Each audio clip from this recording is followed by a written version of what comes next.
여러분 반갑습니다.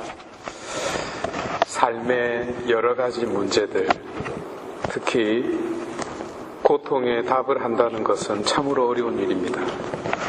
왜냐하면 답을 할 수 없기 때문입니다. 좋게 말해서도 정답을 찾기가 쉽지 않기 때문입니다. 그럼에도 불구하고 이 세상을 살아가는 우리는 고통의 이유를 찾고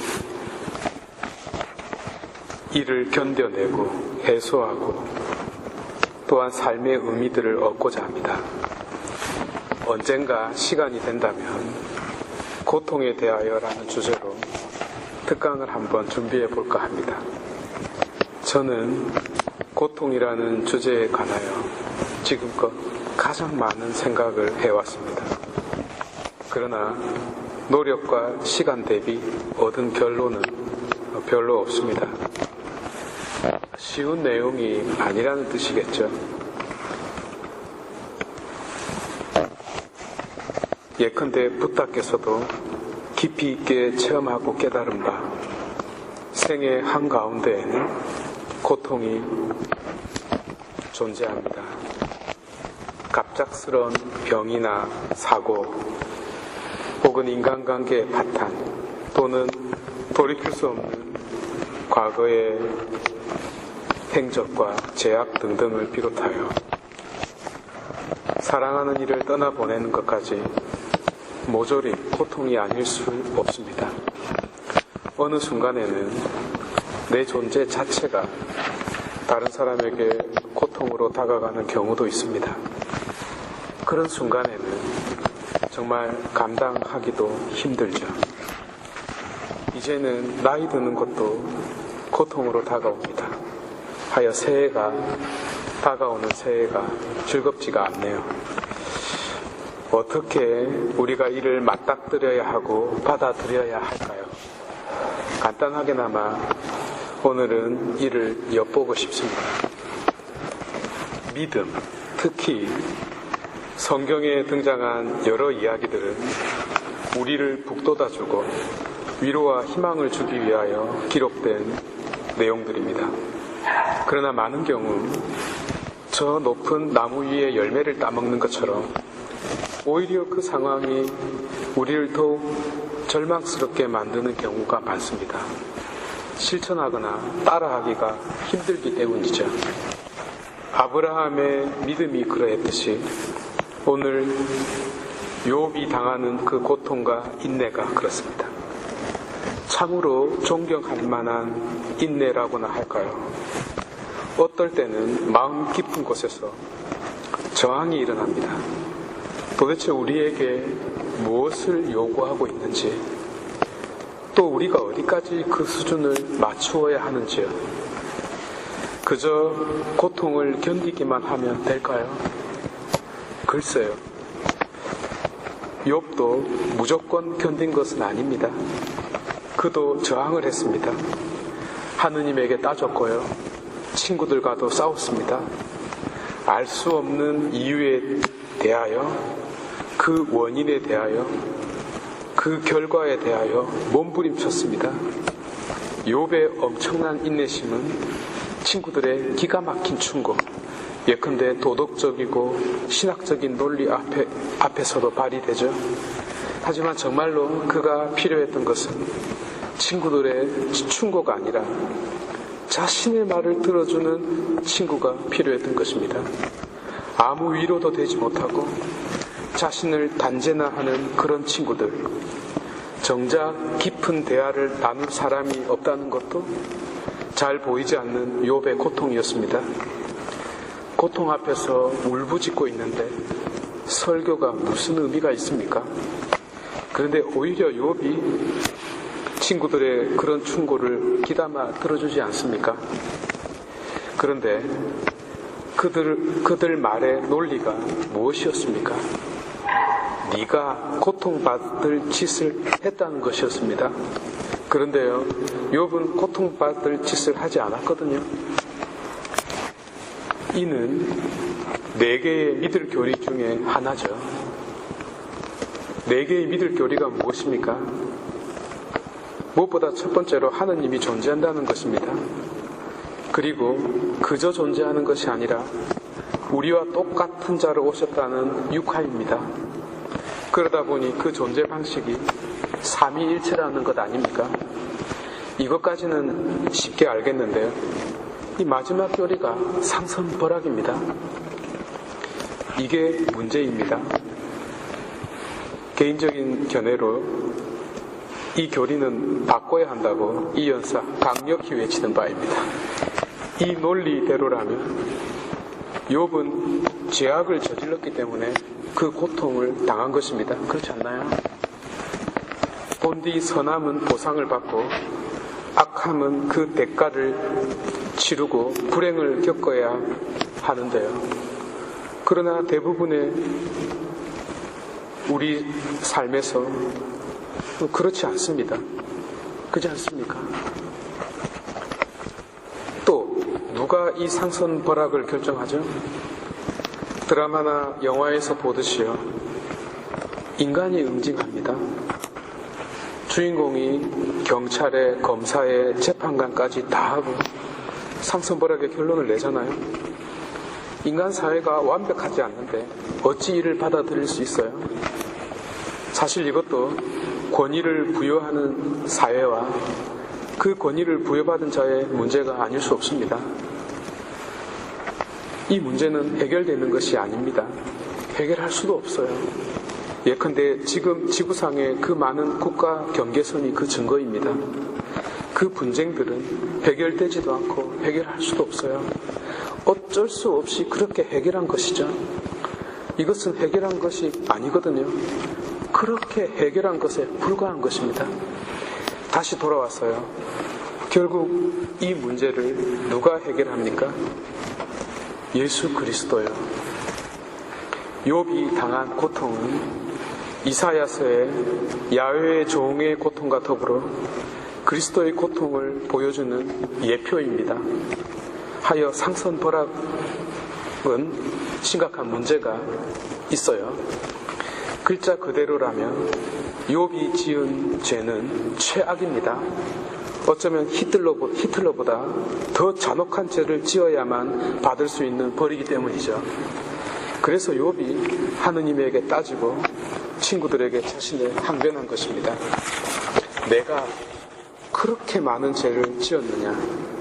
내가 얼마나 심각한 죄를 지었길래 이런 일을 겪느냐라는 마땅한 항변 말입니다. 그런데 이 문제는 전혀 다른 각도로 진행되고 맙니다. 욥은 마지막 순간에 하느님과 대면하게 됩니다. 고통의 가장 깊은 근원, 곧 모든 것을 알고 계신 하느님과 대화할 기회가 주어집니다. 사실 이것만으로도 대단한 위로가 아닐 수 없습니다. 그렇잖아요? 이유를 따져 물을 기회라도 있었으니까요. 적어도 성경은 이런 장을 마련해주고 있습니다. 고통의 원인에 대하여 엿볼 수 있는 기회 말입니다. 우리의 억울함과 울부짖음을 들어주는 자가 있다는 것은 사실 엄청난 답이 아닐 수 없습니다. 이것만으로도 기독교는 대단한 대답을 하고 있는 것입니다. 어쨌든 아무도 정답을 말해주는 자가 없었기 때문에, 동시에 정답을 아는 자도 없기 때문에 붓다께서도 보리수 밑에서 그 오랜 시간을 보냈어야 했습니다. 깨달음을 얻은 후에도 24년이라는 시간을 더 수양해야 했고요. 다른 많은 제자들도 그 나무 아래에서 이 문제를 고뇌할 수밖에 없었습니다. 어쨌든 드디어 욥의 고발에 직면한 하느님께서 말할 기회가 주어졌습니다. 두두두두두두. 모든 관중이 지켜보고 있다고 상상해 볼까요? 그런데 하느님은 그저 당신 자신을 변호하는 논리를 펼치지는 않습니다. 아예 한 발 더 나아가서 방귀 낀 놈이 썩낸다고 욥의 입을 다물게 만들어버립니다. 따라서 무지한 이들이 당하는 그 고통의 원인에 대하여 설명하지 않습니다. 왜냐하면 영업 비밀에 속하거든요. 어쨌든 하느님께서 다 들으시고 난 후 말씀을 하십니다. 여러분들께서도 잘 아시다시피 이 말씀을 한번 들어볼까요? 예컨대 내가 이 세상을 창조할 때 너 어디 있었어? 네가 비를 내려서 이 땅에 수많은 곡식을 키운 적이 있어? 독수리가 하늘을 나는데 네가 독수리에게 나는 법을 가르쳐 준 적이 있어요? 개미들이 기가 막히게 길을 찾아가는데 그거 누가 가르쳐 준 것 같아? 너 아니고 나야. 뭐 이런 식의 황당한 질문을 쏟아 붓습니다. 그런데 말도 안 되는 이 설명을 듣고 욥의 마음이 누그러졌습니다. 욥이 태도를 갑자기 바꾼 이유는 금방 앞서 말씀드렸죠. 욥은 친구들의 충고가 필요한 것이 아니라 자기의 말을 들어주는 친구들이 필요했다고요. 욥은 모든 것의 근원인 하느님을 만났다는 것입니다.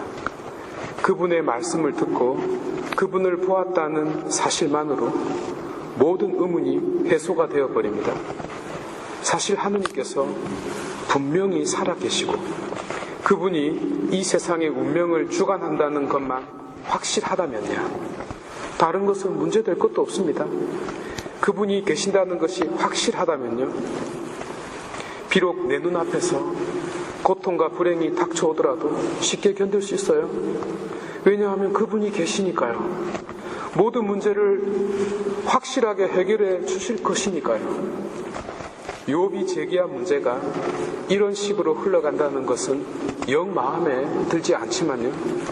그러나 성경은 하느님이 존재하신다, 하느님께서 실존하신다는 바로 그 사실을 제시함으로써 우리가 당하는 그 많은 고통과 불행의 질문에 대하여 답을 제시하고 있다는 것은 대단한 위로가 아닐 수 없습니다.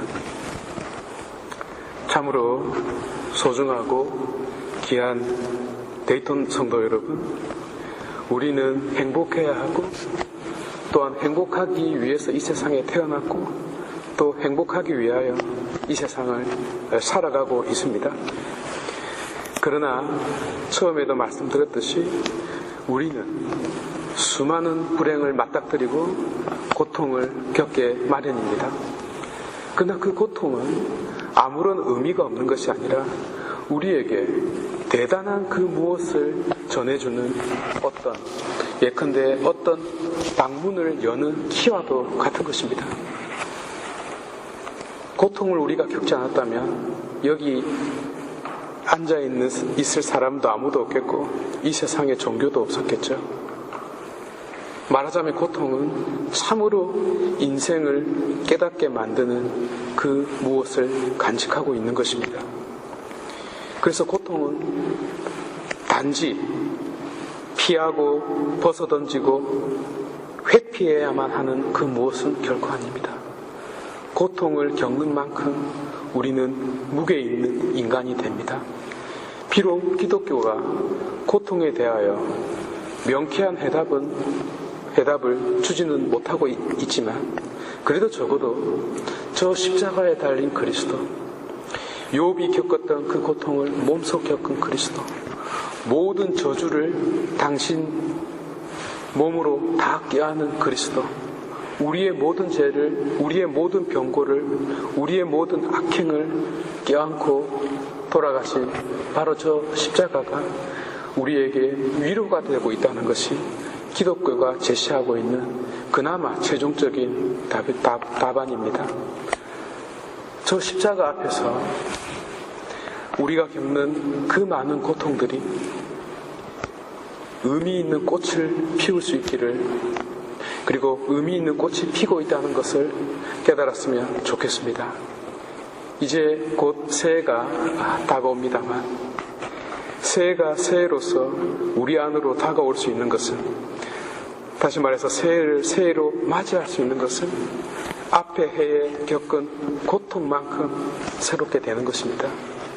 그래서 고통은 우리를 참으로 한 인간으로, 그리고 참으로 크리스찬으로, 그리고 참으로 하느님께 가까이 다가가는 영생을 얻을 수 있는 어쩌면 유일한 키일 수 있다는 것을 잊지 말도록 합시다. 모두 일어나셔서 신앙 고백하도록 합시다.